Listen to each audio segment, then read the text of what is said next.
Assalamualaikum warahmatullahi wabarakatuh. Semoga semua dalam keadaan sehat dan tetap terus semangat untuk belajar dan berkreasi. Walaupun keadaan kita masih sulit, ya proses belajar masih kita lakukan secara online via internet.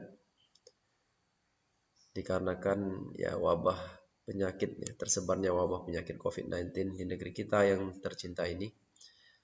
Maka untuk itu juga saya ya, mengingatkan kita semua agar tidak lupa jika beraktivitas keluar rumah tetap menggunakan masker, dan jika kembali pulang ke rumah jangan lupa untuk mencuci tangan dan membersihkan diri. Ya, semoga kita terhindar dari wabah penyakit COVID-19. Nah, pada kesempatan kali ini saya akan membahas tentang mengawali materi pelajaran kita, yaitu tentang materi sisa operasi jaringan. Materi sisa operasi jaringan ini merupakan sub materi atau bagian materi ya dari materi utama, yaitu administrasi sistem jaringan di kelas 11 TKJ. Nah, pembahasan sisa operasi jaringan ini melingkupi ya pengertian sisa operasi jaringan, fungsi-fungsinya, jenis-jenisnya, perbedaan sisa operasi jaringan dengan sisa operasi workstation ya yang biasa kita gunakan. Nah, kemudian cara mendapatkan dan instalasinya, kemudian cara mengoperasikan ya, sisa operasi jaringan. Nah, baik, yang pertama sekali tadi pembahasan kita yaitu tentang pengertian sisa operasi jaringan. Sisa operasi jaringan ialah sisa operasi yang dimanfaatkan untuk mengelola, melayani, dan mengendalikan suatu jaringan, yaitu baik mengelola sumber daya hardware ya, ataupun software untuk berbagi pakai atau disebut istilahnya sharing, kemudian mengelola user dan grupnya, melayani komunikasi data dari server ke klien maupun antara klien atau user, serta mengendalikan jaringan sesuai kebutuhannya. Nah, pengertian sisa operasi jaringan ini melingkupi ya, kalau kita lihat juga termasuk fungsi-fungsinya ya. Maka kita bahas lebih lanjut fungsi-fungsinya tadi, yaitu yang pertama mengelola sumber daya hardware dan software. Ya, di sini contohnya ya konfigurasi sharing atau berbagi pakai satu perangkat hardware atau software untuk banyak komputer. Ya, jadi satu perangkat hardware bisa kita sharing atau disebut atau istilah bahasa kita berbagi pakai ya, hardware atau software untuk banyak komputer atau klien ya, dari server ke klien. Ya, maka hardware yang bisa dibagi pakai yaitu printer, scanner, webcam antivirus, ya software antivirus dan lain sebagainya dari server ke klien. Kemudian yang berikutnya kita lihat bagaimana topologi atau struktur yang dibentuk dalam salah satu ya topologi jaringan, struktur jaringan seperti ini. Kondisinya ya, ada sebuah server yang dipasang padanya sebuah printer, kemudian dihubungkan dengan menggunakan kabel UTP ke switch atau hub, dan ini dikoneksikan ke klien-klien yang membutuhkan ya pada sebuah jaringan tersebut, ya pada jaringan tersebut agar bisa menggunakan printer ya. Satu printer bisa untuk banyak penggunaannya, bisa ke banyak baik itu server maupun ke klien-kliennya. Juga bisa di-sharing menggunakan hotspot ya, via lewat hotspot atau wifi ya. Nah, ini. Kemudian selanjutnya, fungsi yang selanjutnya itu menambahkan, mengelola atau mengatur hak akses user ya beserta grupnya pada kelompok pengguna yang lebih besar. Nah, maka salah satu ya kelebihan juga ya dari sisa operasi jaringan ini ya bisa digunakan oleh banyak user ya, banyak user. Jadi multi user ya. Nah, maka menambahkan ya, bisa menambahkan, mengelola atau mengatur hak akses user beserta grup-grupnya. Nah, jadi karena semakin banyak nanti usernya, bisa kita bentuk dalam sebuah grup ya. Jadi dia per grup dalam suatu jaringan apabila nanti jaringannya menjadi besar. Nah, seperti ini kira-kira contoh struktur yang menggambarkan tentang user-user yang tergabung dalam ya grup-grup. Bisa kita lihat ini struktur user pada sebuah negara ya, Amerika Serikat. Yang paling atas disebut top level, the user set. Kemudian di bawahnya ada country level. Country level itu ya berdasarkan negara bagian mungkin ya. Nah, ada di dalamnya terdapat grup lagi Amerika Serikat 1, AS 2, AS 3 ya. Seterusnya di dalam setiap grup Amerika Serikat 1, 2, 3 dan seterusnya tadi terdapat user-user yang tergabung di dalamnya dalam grup tersebut ya. Grup yang paling rendah yaitu ini Amerika Serikat 1, 2 dan seterusnya. Di atasnya ada berdasarkan negara dan yang paling ya besar yaitu top level ya. Nah, kita lihat user-user tersebut juga bisa diberikan atribut ya, atribut user, group, other ya. Kita lihat ada RW, XRW ya, ini penerapan atribut pada salah satu sistem operasi jaringan ya berbasis Linux ya, berbasis Linux seperti ini. Nanti kita akan coba bagaimana cara mempraktekannya. Atributnya ada execute ya, eksekusi, write, read. Nah, ini seperti atribut file pada Windows, ada hidden, ada read, bisa dibaca, bisa ditulis ya.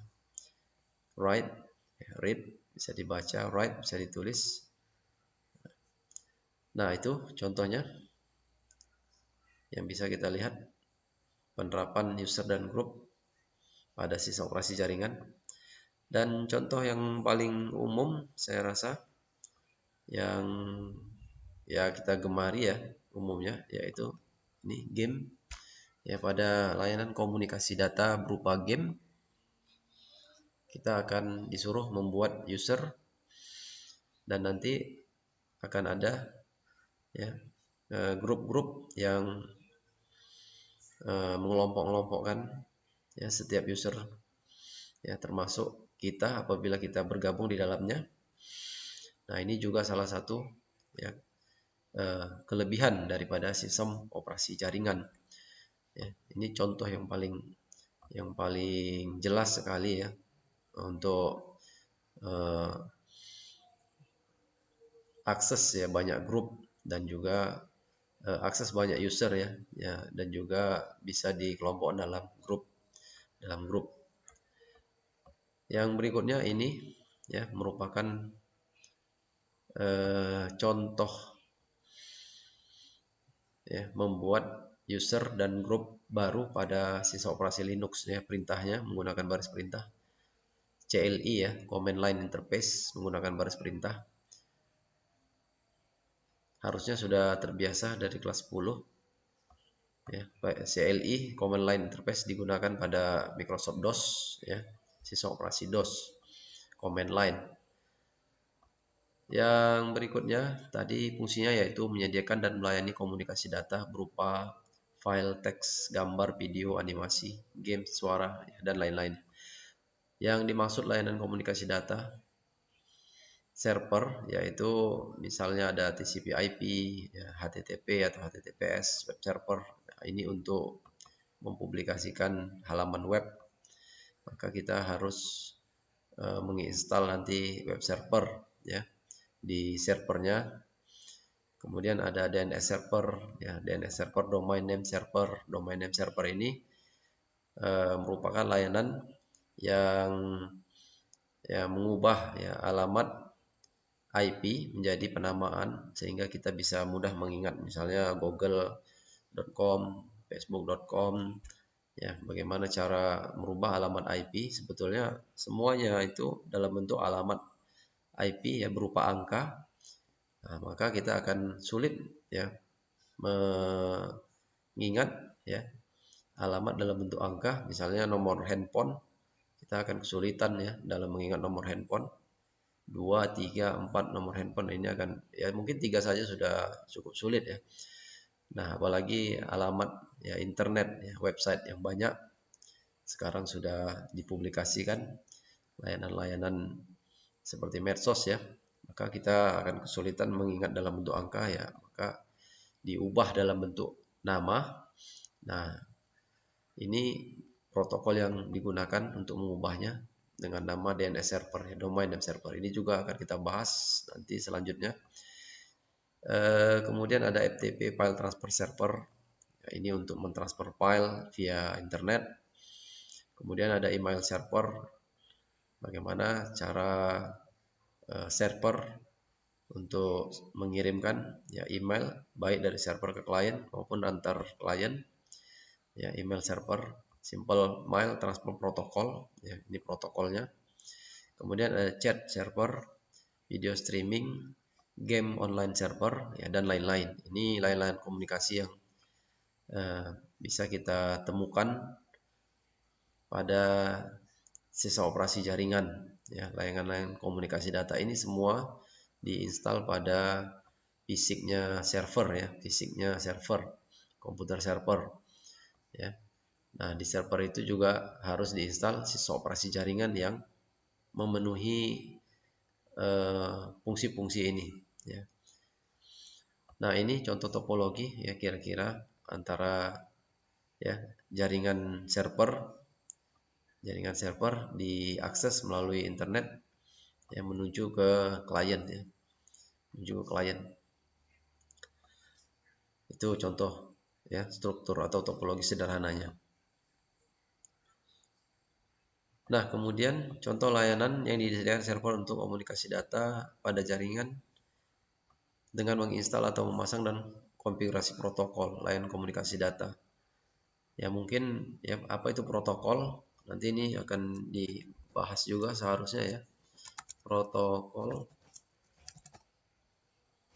ya ialah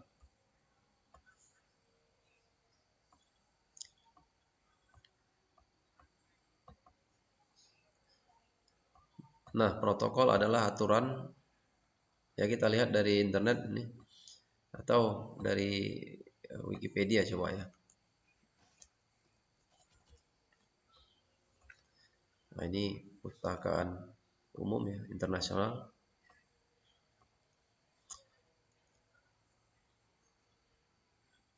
Oh alah, kok protokol upacara, protokol network.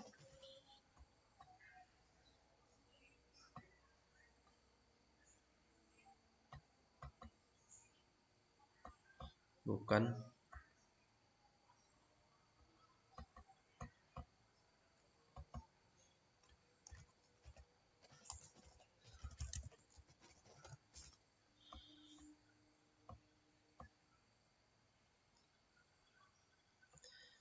Nah, protokol ialah dalam ilmu komputer berarti seperangkat peraturan atau prosedur untuk mengirimkan data antara perangkat elektronik. Ya, agar komputer satu dan komputer lain dapat mempertukarkan informasi, harus sudah ada persetujuan sebelumnya antar perangkat. Bagaimana struktur informasi dipertukarkan, dikirim dan diterima. Ya. Nah, ini protokol. Maka harusnya ini sudah dibahas di kelas 10 ya, protokol jaringan. Ya, protokol jaringan itu ada TCP/IP ataupun OSI ya. Nah, ini harusnya sudah dibahas di kelas 10 jaringan dasar. Ya. Nah, itu protokol.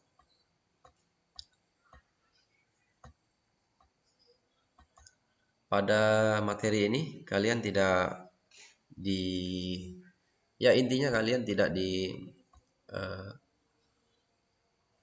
hanya sebagai pengguna ya, tapi bagaimana kalian menyiapkan ya sebuah layanan komunikasi data pada server, bukan sebagai pengguna layanan ya, bukan sebagai pemain game ya, sebagai pemain medsos, tidak ya. Kalian ya pelajar ya, siswa diharapkan mampu ya melakukan instalasi dan konfigurasi sistem operasi jaringan pada server yang bisa melayani ya, yang bisa melayani eh, yang bisa melayani sesuai kebutuhan jaringan ya, apakah dia website, apakah email, apakah game online ya.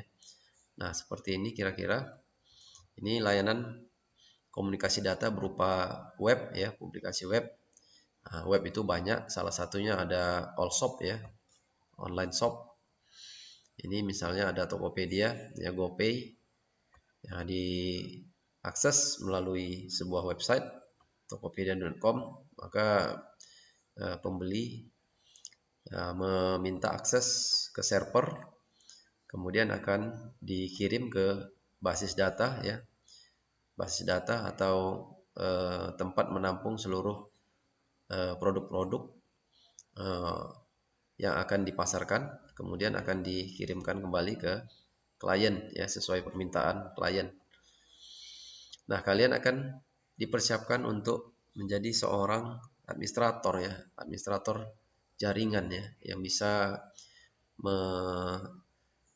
melakukan instalasi ya, konfigurasi di sisi server ya, di sisi server, bukan sebagai pengguna ya, tapi pada sisi server ya, administrator ya, administrator. Kemudian selanjutnya ini contoh struktur topologi jaringan game online ya, game online. Nah, misalnya seperti ini. Kemudian yang berikutnya, perbedaan sistem operasi jaringan dengan sistem operasi umumnya atau workstation lokal ya. Yang pertama, yang memiliki layanan komunikasi data terpusat atau tersentralisasi ya, berbeda dengan sistem operasi workstation atau yang umum biasa kita pakai ya, Windows ya. Nah, ini pengelolaan data dilakukan secara lokal dan tidak punya posisi khusus pada jaringannya. Kemudian diinstal atau dipasang dengan dan konfigurasi pada sebuah server. Nah, ini perbedaannya. Nah, ini bentuk fisik ya, salah satu server game online ya, namanya Warhawk ya, Warhawk. Ini topologi yang ya seperti inilah kira-kira topologinya. Selanjutnya jenis-jenis sistem operasi jaringan. Sistem operasi jaringan produk yang dibuat oleh perusahaan Microsoft ya, Microsoft Corporation ya, pendirinya Bill Gates. Ada Novel Network, Microsoft Windows NT, Microsoft Windows 2000 Server, Windows 2003 sampai dengan 2018 Server. Ada ya 2018 Server.